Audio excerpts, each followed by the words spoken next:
Destiné essentiellement aux diplomates et à leurs familles. Ça a été étendu aux hauts magistrats, aux Sénégalais qui travaillent dans les organisations internationales, à l'UNESCO, à l'ONU, etc. Les Sénégalais qui travaillent dans ces organisations sont quand même des ayants droit. Alors, la nationalité sénégalaise étant plus compliquée, la Constitution donne au président de la République la possibilité d'octroyer la nationalité sénégalaise. Ce qui fait que, malheureusement, il y a eu des présomptions d'abus. Mais il n'y a pas de scandale de passeport diplomatique, parce que les passeports diplomatiques ont été donnés par le président Macky Sall. En avril 2019, il a voulu mettre de l'ordre en disant, d'abord en changeant le format, la couleur, c'est devenu une couleur rougeâtre. Et avec une sécurité biométrique. La délivrance, l'octroi est devenu plus difficile et plus compliqué. Ce qui se passe, c'est que, maintenant, si on donne à quelqu'un un document et qu'il utilise ce document à d'autres fins, on ne peut dire que, on peut regretter, parce que le président a voulu que les passeports aient de la crédibilité, mais ces trafics n'entament en rien la crédibilité du document. Sur le plan décrétal, c'est d'abord, je vous ai parlé de la Convention de Vienne. Seuls les diplomates et leurs familles, y compris les domestiques des diplomates, les gardiens des diplomates, ils ont droit, c'est des ayants droit, au regard de la Convention de Vienne. Mais comme je vous l'ai dit, un président de la République, que ce soit le président Abdou Diouf, le président Senghor ou le président Abdoulaye Wade ou le président Macky Sall, a le pouvoir de faire une dérogation, d'octroyer une dérogation pour des personnes qui ne sont pas des ayants droit au terme de la Convention. Et parmi ces personnes, ça a évolué. Sous Senghor, des passeports diplomatiques étaient octroyés à Yasser Arafat, à des mouvements de libération nationale, à Amilcar Cabral. Oui, c'est pas du tout en contradiction avec la pratique dans la diplomatie. Dans la diplomatie, le chef de l'État, qui est une institution, a le pouvoir d'octroyer, d'un pays souverain, a le pouvoir d'octroyer le passeport diplomatique. Mais le passeport diplomatique est différent de l'immunité diplomatique.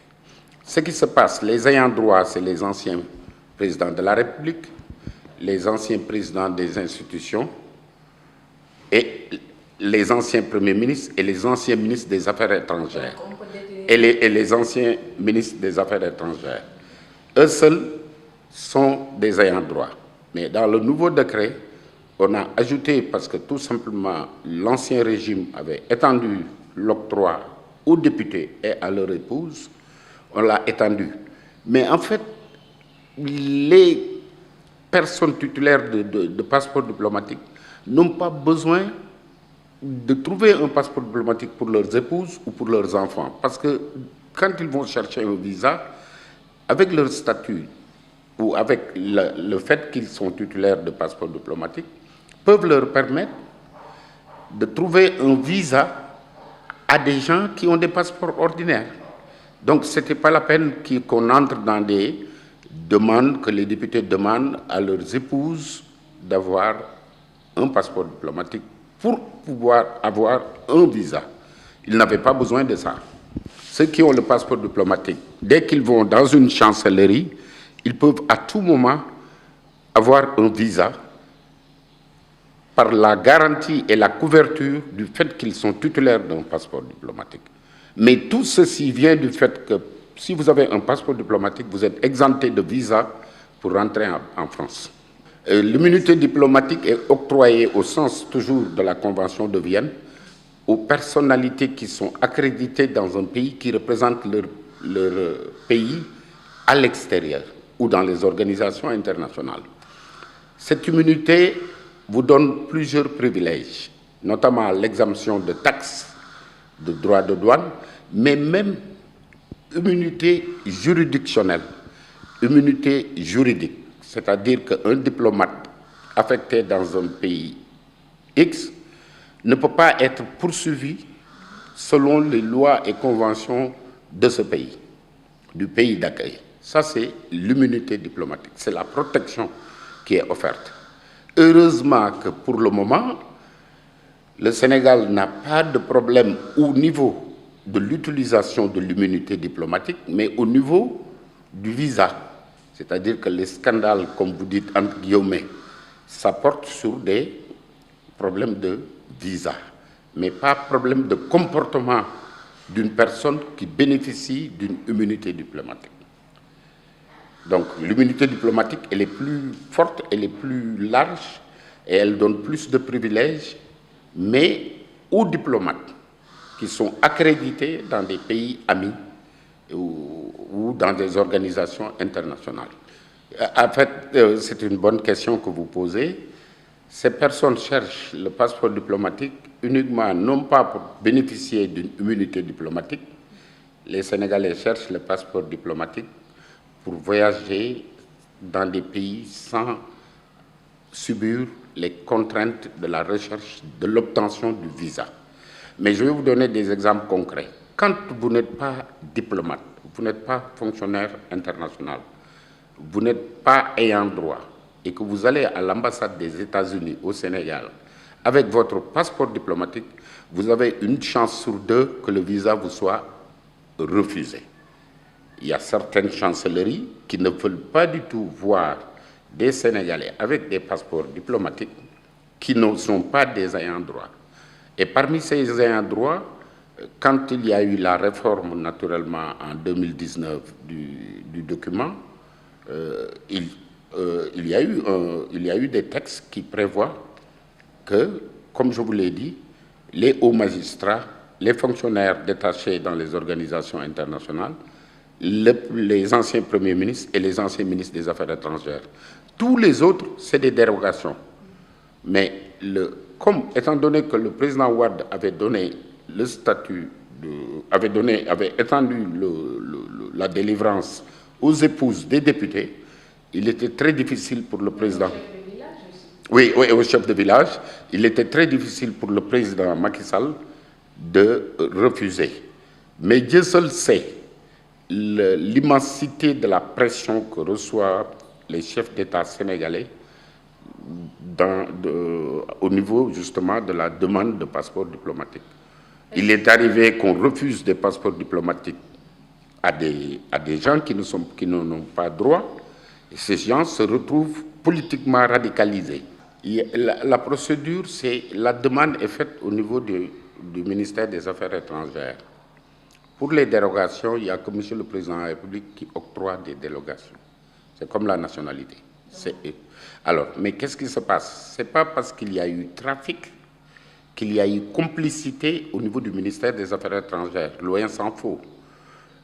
Si on dit que les députés et leurs épouses peuvent disposer du passeport diplomatique, un député qui cherche à avoir plusieurs épouses, évidemment avec l'intention de passer outre la loi, c'est ce député qui est fautif. Mais il n'y a pas de corrélation entre le comportement d'un député dans la recherche de visa et le ministère des Affaires étrangères. Le ministère des Affaires étrangères travaille sur des documents. Si le député dit que cette personne est mon épouse ou bien cette personne est mon époux, évidemment, conformément au décret, il ou elle a droit à étendre ce passeport, l'obtention de ce passeport. Parce que les députés, il y a eu ce débat à l'Assemblée nationale sous le régime précédent où on avait dit, bon, on ne donne le passeport qu'à une seule épouse. Et ça avait fait un tollé général sous Wade. Maintenant, le président de la République essaie de remettre de l'ordre dans l'octroi. Mais il se heurte à de nombreuses pressions et à de nombreux obstacles. N'empêche, beaucoup de gens ont vu leur passeport non renouvelé et malheureusement, il y a toujours une frange de cette population qui finalement sont contre le président parce que justement, il lui a refusé le renouvellement du passeport. Normalement, 1 an, ça peut être étendu à 3 ans. Il y a différents... sous Diouf, on avait plusieurs sortes de passeports diplomatiques. On avait des passeports officiels. On avait le passeport diplomatique, le passeport de service, le feuillet diplomatique. C'est-à-dire que là, vous allez pour une mission ponctuelle. Après, quand vous revenez, c'est fini. C'était même pas un passeport, c'était un carnet diplomatique qui vous permettait d'aller effectuer une mission et de revenir. La difficulté réside dans le fait que les missions sont multiples et variées. Les missions des fonctionnaires de l'État, les missions des envoyés, des auxiliaires de l'État sont multiformes. Ce qui fait qu'il est très difficile de cerner par un décret seulement les ayants droit. Mais tout ceci, même si le décret prévoit les ayants droit, la loi permet à M. le Président de la République en exercice d'octroyer des dérogations. Et les dérogations sont normalement octroyées avec une présomption de bonne foi que la personne ne va pas ternir l'image de marque du Sénégal. Mais il n'y a pas d'affaire des passeports diplomatiques. Il y a dans les prétoires, dans les tribunaux, il y a beaucoup de problèmes de visa, de trafic de visa, etc. Mais le sésame sénégalais reste encore crédible. Seulement, bon, on en a parlé à ce niveau, mais aucun État ne pourra refuser la souveraineté au Sénégal de délivrer des passeports diplomatiques. Sinon, le principe de réciprocité va s'appliquer. Alors, premièrement, il y a une phase d'enquête. Il y a une phase d'enquête. Non, les activistes, il y avait l'enquête. L'enquête avait commencé depuis la sortie des premières vidéos. Et les députés, les activistes et les députés, ce qui les différencie, c'est que les députés ont une immunité parlementaire. Et l'immunité parlementaire, ce n'est pas l'Assemblée nationale qui demande ça. C'est le procureur qui demande ça au procureur de la Cour d'appel, qui demande au ministère de la Justice pour la levée de l'immunité parlementaire. Tant qu'on n'a pas demandé la levée. Et avant de demander la levée, il faut une enquête. Et qu'est-ce qui s'est passé? La majorité, Benno Bokk Yakaar, a pris les devants. Dès que l'histoire est sortie dans la presse, les 2 députés présumés innocents et qui ont été indexés dans la presse et qui ont été convoqués par aussi bien le président de l'Assemblée nationale que par le président du groupe parlementaire pour leur demander des explications. En attendant, parce que la session, c'était hors session, donc, mais là, la session va reprendre le 14 octobre, Inch'Allah, et quand la session va s'ouvrir, naturellement, au cas où le ministère ou le procureur demande la levée de l'immunité, mais sachez une chose, le président est catégorique à ce niveau. Toute personne qui a trempé dans ces affaires de trafic de visa ou de passeport diplomatique sera tout à fait poursuivi, conformément aux lois et règlements en vigueur dans ce pays. Je répète, le président Macky Sall ne va pas laisser des gens, qu'ils soient députés ou pas, ternir l'image du Sénégal juste pour une question de visa.